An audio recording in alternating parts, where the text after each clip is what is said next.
adventurers, today we're going to be doing our March wrap-up for the year 2023. We'll just jump right in, I guess. The first book that I finished in March was Around the World in 80 Days by Jules Verne. This is a adventure story where the main character is very precise, very calculating, and he wants to, based on all his calculations, has discovered that he should be able to make it completely around the world within the time span of 80 days or less. And so he attempts to do that, and that's the whole premise of the book. Lots of adventure ensues along the way, and it's just a very, very well written story. And there's a wager. He's going to lose his fortune if he doesn't succeed. There is a wager. It has absolutely nothing to do with the hot air balloon, though. No hot air balloons. Okay, the first book I read in March was Caraval, or finished in March, was Caraval by Stephanie Garber. I liked this book. I liked the idea of it, and I liked the setting of the game. I don't know what I was expecting going into it, but I was surprised by what I read coming out. It just wasn't it wasn't, I don't know what I thought I was going to find in the book, but that wasn't it. I still enjoyed it, and I do want to read the rest of the series. It was good enough for that. It's been a long time since I've read that now.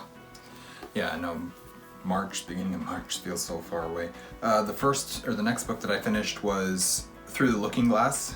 I guess the full title of the book is Through the Looking Glass and What Alice Found There. So this is kind of the sequel to Alice's Adventures in Wonderland. It's about Alice again, but it's not Wonderland. At least it's never called Wonderland when she goes through the Looking Glass. It's the land through the Looking Glass, and it's a completely different world. It's really cool the way that it's all done, but it's very different than I was expecting, especially based on what the first book was. And that was, I don't know, it was cool. I liked it. Just thinking about Sarah Ella's Through the Looking Glass as book 2. Yeah. Anyhow, we're getting to that shortly. But the next book I read was The Tattooist of Auswitch by Heather Morris. I had different feelings about this. I went through the book and I finished it, and I didn't love it because it felt too romanticized for being set in Auschwitz, and I had a really hard time with that, especially considering a lot of the characters, it followed two characters primarily, and one of them didn't have the hope that they were going to get out of that alive. And it was too romanticized, like I said, and for my tastes. And then I got to the end of the book, and the afterword explained that it was based on a true story. And that kind of threw me for a loop, and I was very confused. Why did I feel like it was romanticized if this was something that actually happened or something very similar happened? So, and to my understanding, it's closely written. The way that the story is told is close to the actual events that happened to these people. So that was my thought, and I was mulling about that for a while, and then I'm going to come back to this in a minute because I read another historical, World War II historical fiction that kind of brought my thoughts together. The next one that I finished was The Giver by Lois Lowry. This is the first book in the Giver Quartet. This is like the fourth or fifth time that I've read this, probably fourth. And I actually read it because I was also reading Sun, which is book 4 in the Giver Quartet, the same month, and there was enough that I didn't remember about The Giver, fine details that I didn't remember about The Giver, that I wanted to re-listen to it and refigure out all those little details. And so it's a super short book as it is, and the audiobook listening on double speed is like 3 hours or something like that was all that it took me to listen to the book. So I absolutely blew through that one, and it was as great as it always is. It's just such a good story and such a theme-filled story. Okay, so the next book on my list here is The Wonderland Trials by Sarah Ella, which I think it's fun that I read The Wonderland Trials in the same month you read Through the Looking Glass, which is the sequel to Alice in Wonderland. So this is The Curious Realities Book 1, written by Sarah Ella, and Book 2, the cover reveal was just recent, and it's called The Looking Glass Wars? The Looking Glass Wars? Maybe he'll check that for us. So it's following like vaguely the same idea, but I really love this. It's a retelling of Alice in Wonderland set in with like Hunger Game inspired games. So it's a high stake games. And Looking Glass Illusion. The Looking Glass Illusion, okay. Anyhow, it was such a fascinating retelling. The way that Sarah Ella captured the characters in Alice in Wonderland and put them into a modern setting, and took such abstract characters, like these things you can't hardly imagine as someone human and interactable in the same way that we interact with people on a day-to-day basis, and she really did a fantastic job of showing that in this story. I just thought it was just a really fantastic retelling of Alice in Wonderland. It was complex and it tied in the really small details, and I loved it. Okay, let's see, I've got the next one, The Return of the King by J.R.R. Tolkien. This is the final part of The Lord of the Rings. I really don't need to talk a whole lot about this in this video because I made a whole bunch of videos talking about this book, 4 of them actually. I guess it's not a 4? Yeah, 4 videos talking about this book, so I don't really need to continue on. Lots of thoughts, it's always great for me to reread the book, but that's all I'm going to say about it. Okay, the next book I have here is The Guernsey Literary and Potato Peel Pie Society by Mary Ann Schaefer and Annie Burroughs, although I'm still trying to figure out what Annie Burroughs did in this book. Maybe she was just the editor. I love this book from cover to cover. It was just fantastic. It's written in a series of letters back and forth between various characters, and it starts, the main character is a journalist. Well, yeah, she's a journalist, but she's just an author more, I guess is a better, more focused term, because she writes novels and different types of things, not just articles. And she's interested in writing about these a specific instance and people on the island of Guernsey. So she starts writing back and forth between these people. She gets in contact with them through an act of fate, and there's romance in it, and I'm trying to figure out, I love this book so much, and I actually just talked about it 2 minutes ago with my mom. But one thing that I really loved about it is she has a very deep relationship and she cares about all of the people. But what we're seeing through these letters, these people writing to Juliet and Juliet writing to these people, is how they were affected in World War II. And Guernsey was occupied by Nazis during World War II. So part of Great Britain, unoccupied part of Great Britain, right? And how they were affected by that, because it changed their life and it was miserable. And it was heartbreaking to watch the terrible things that went on around them, and how they found hope in the midst of all of that was just fantastic.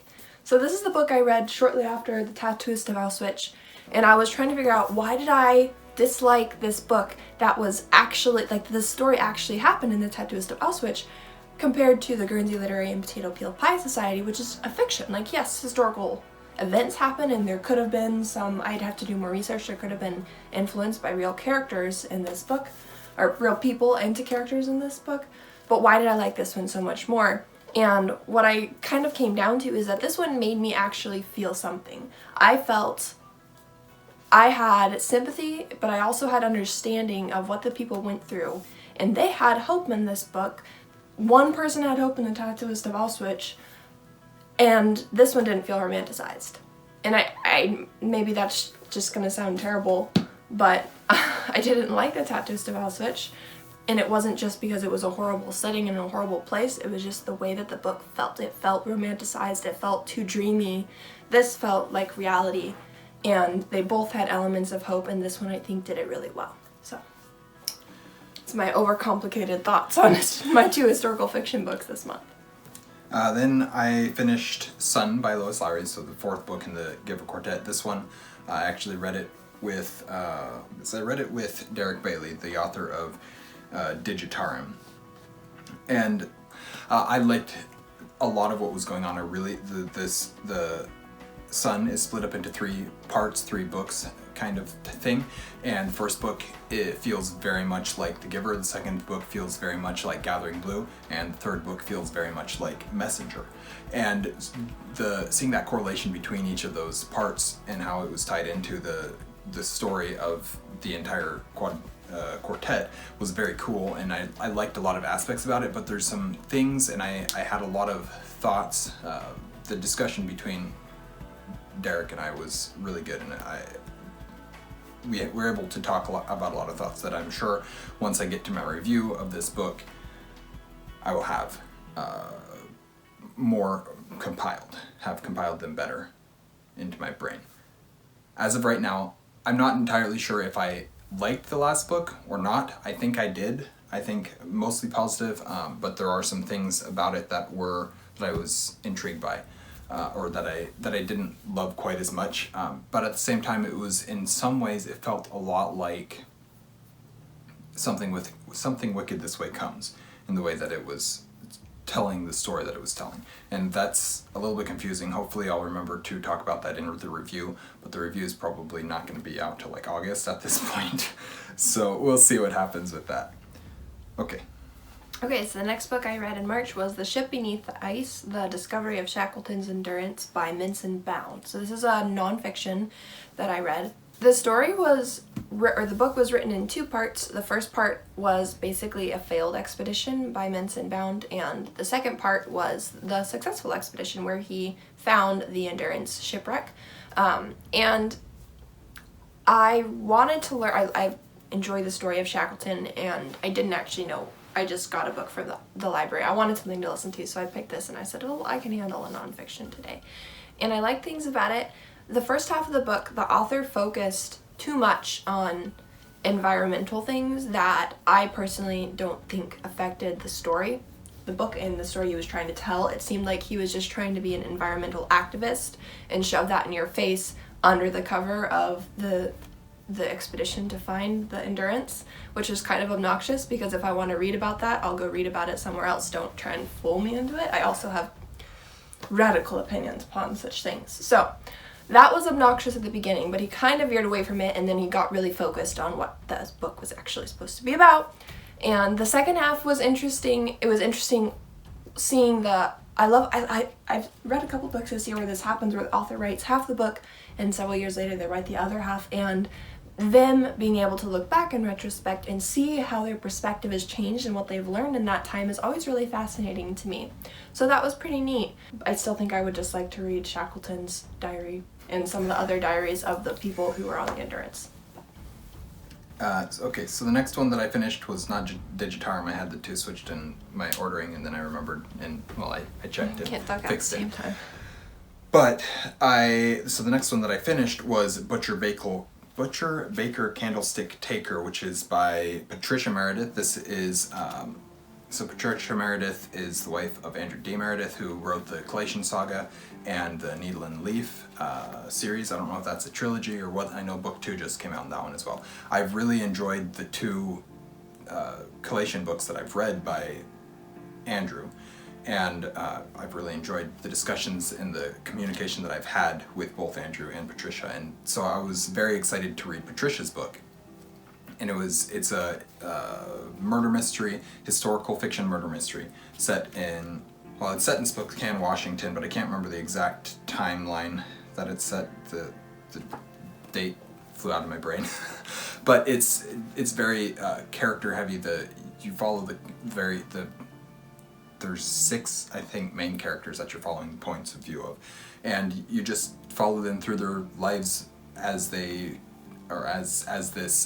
mystery is unfolding, and as they're trying to figure out who committed the murder type thing. And just the way that it's done is super cool, and the science that is incorporated into it is understandable to me. Like, I understand the science that was used and the mathematics and everything that was used in it, and it's just fun to read that type of thing where I can understand what they're getting at. I don't know, I just had a lot of fun with the book.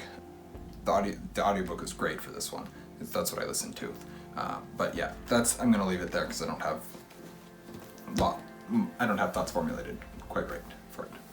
So the next book I read was A Long Fatal Love Chase by Louisa May Alcott, and this is a lesser known book of hers. I actually think it wasn't even on Goodreads when I tried to check it off on my Goodreads, but it's my understanding about this is she wrote a book trying to appeal very much the way Jo did in Little Women to I'm going to say fast fiction audience of publications, newspapers and magazines. And this was her style of that, but in a novel form. And I would say it was a long and boring love chase. There was some fatality included. It didn't work for me. I love Little Women. It's my favorite book, you guys know that. And I think that the writing was just such a different story from what I've read between Jo's Boys and Little Women, and I think Something About Cousins, the other book she wrote, such a different feel, and that's how it was supposed to be. but I didn't love it. It was about a girl who fell in love with a guy and they got married and went away together, and then she finds out a couple years later that he'd hired the... Oh, this is spoilers, so let's just put a spoiler stamp. That he hired the minister that married them, and he was actually married to someone else, and he had a son, and it became a whole drama, and she's trying to run away from him, and he's trying to capture her because he loves her, and then she realized that she was just infatuated with this guy and had honestly never met another young man in her entire life because she'd been living with her grandpa or something. And so she fell in love with the first guy she met. And it's the story of her escaping, trying to escape that, and the ending includes some fatality with a character, which I'm not going to spoil that section. I'll keep that a secret. Spoil everything else except but the ending. That. I mean, it's fairly predictable, all things considered. So, I don't know. It was really hard for me to finish this. I got about halfway through and then I just dragged through the ending. So, I recommend Little Women. Much more wholesome and heartfelt, and it's just worth it. Read Little Women instead of this one is what I say. The next one that I read, as I already mentioned, was Digitarum by Derek Bailey. And this is an interesting one. So he's a self-published author. He reached out to me asking if I wanted to read his book, and I was like, sure, that sounds interesting. And usually the way that I read books, I don't, the reading process isn't what tells me if I like the book or not. It's, I get to the end of the book and I look back on the book and can either appreciate what they did with the story that they told, or say that the story that they told didn't work for me, and then get into the reasons. So it's very rare for me not to like a book. Anyways, I didn't not like this book. I need to figure out how to word this correctly. I liked Digitarum. But it was interesting, and because of the way that it was written and it was told, it's very much a beginning of history through to the end of this history. It's creation of the world saga type thing. And the way that it's told, it moves very quickly. It's not a terribly long book, but it moves very quickly, and it tells a lot of various tales and parts of the story, trying to tell this greater overarching story over the course of thousands and thousands of years. And it's well done.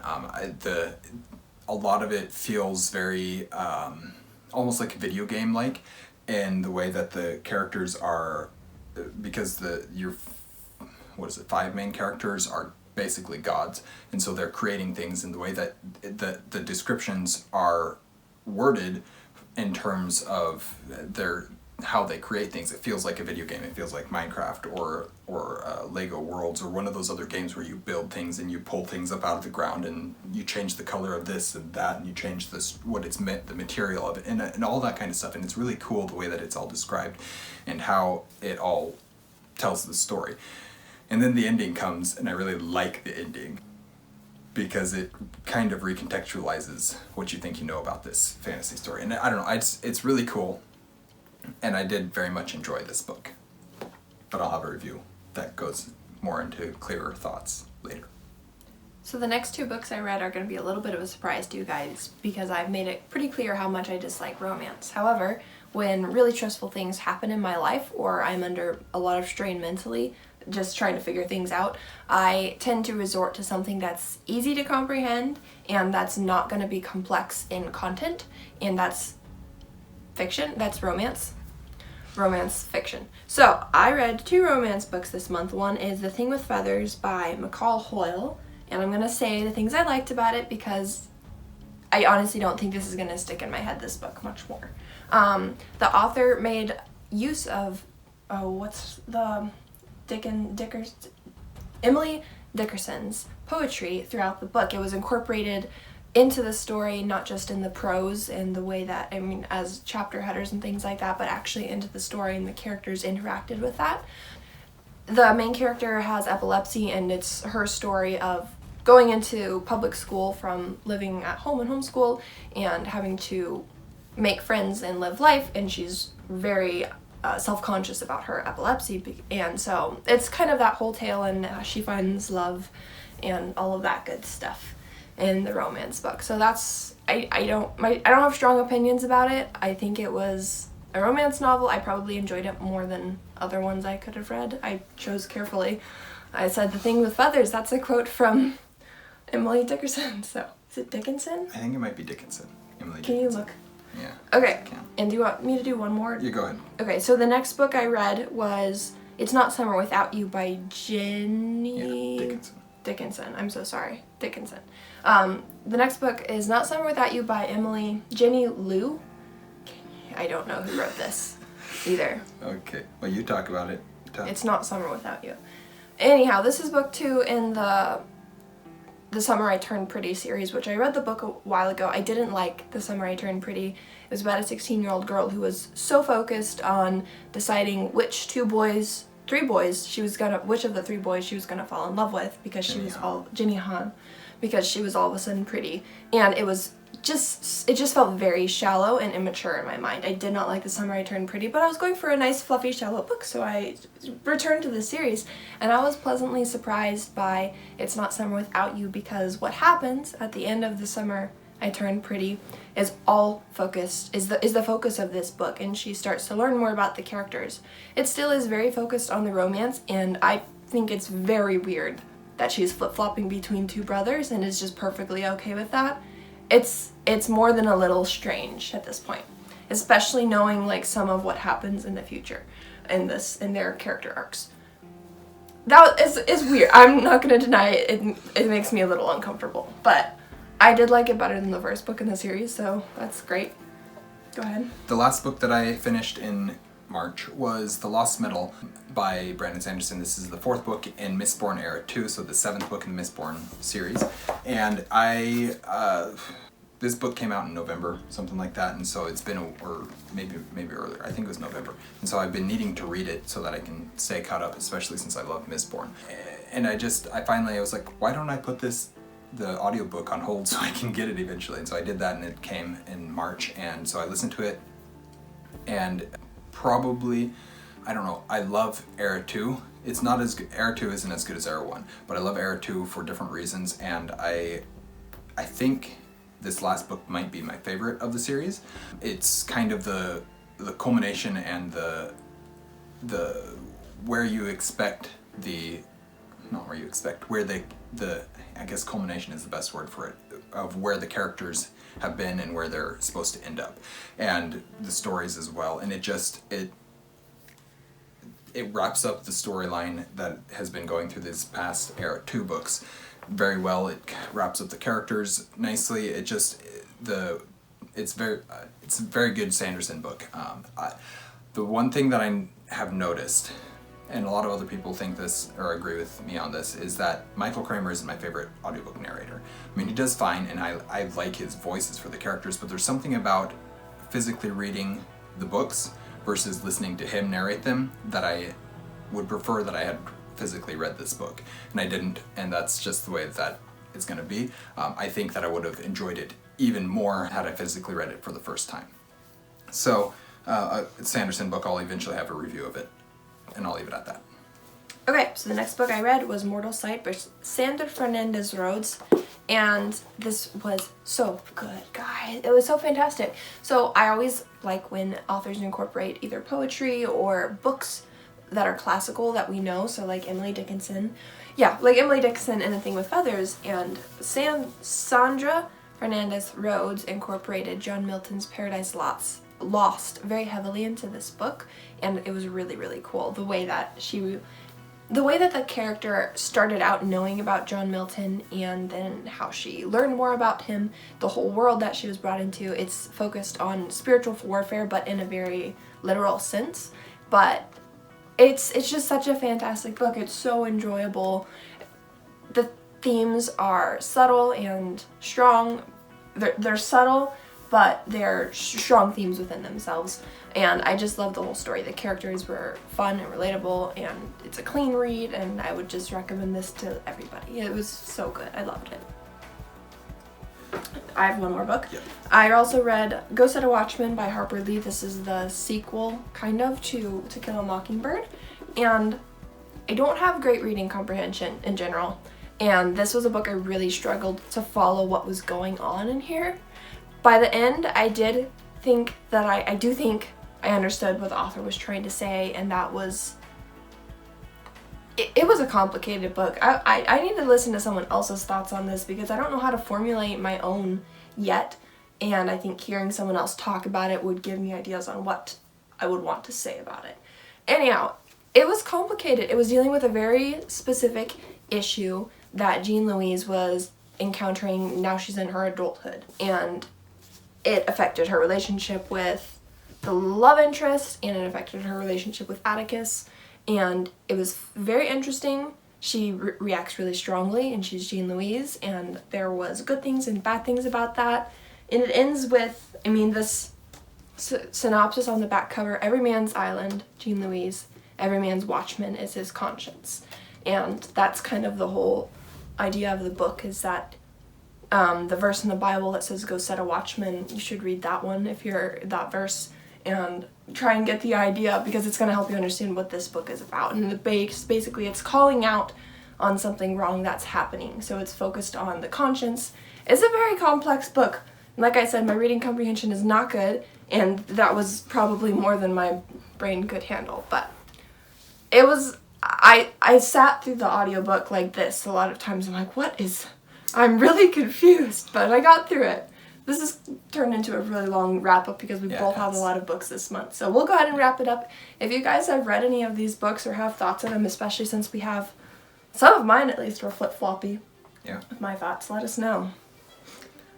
I did have three other books that I started, and one of them I was mostly finished, but I just didn't finish it before the year, or before the month flipped over, so you'll have to hear my thoughts in April. May. Oh yeah, well you'll hear it in May. Your thoughts about April that you started in March and May. Yes, okay. Exactly. Thank you guys all for watching Erudite Adventure. We post videos every Monday and Thursday. We only watch them on Monday. Only watch them. Our social media is linked in our description below. We'll see you guys again soon. Stay.